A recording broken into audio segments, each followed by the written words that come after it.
Die geloof waardeur ek lewe, saamgestel uit die geskrifte van Ellen White. Toets die stem van die herders.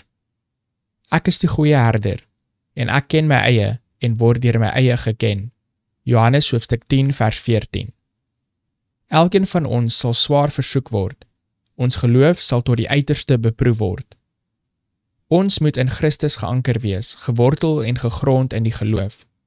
Satan werk deur middel van agente.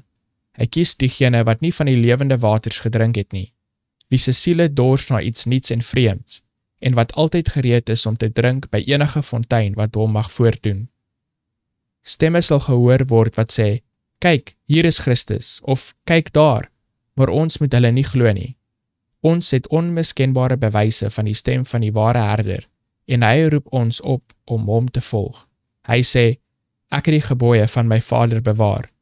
Hy lei sy skape op die pad van nederige gehoorsaamheid aan die wet van God. Die stem van 'n vreemdeling is die stem van iemand wat God se heilige, regverdige en goeie wet nie respekteer of gehoorsaam nie. Baie maak groot aansprake op heiligheid en spog met die wonders wat hulle verrig deur die siekes te genees, terwyl hulle nie hierdie groot standaard van geregtigheid in ag neem nie. Maar deur wie se krag word hierdie genesings bewerkstellig?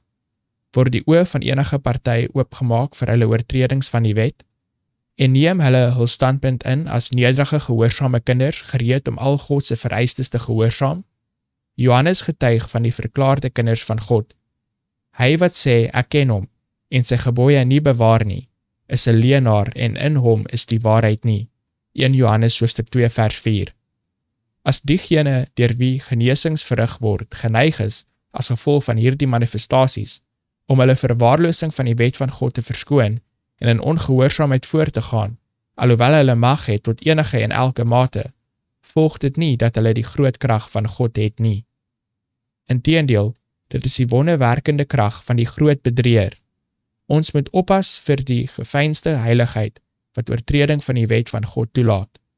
Diegene wat daardie wet onder hulle voete vertrap en hulself oordeel volgens 'n standaard wat hulle eie uitgedink het, kan nie geheilig word nie.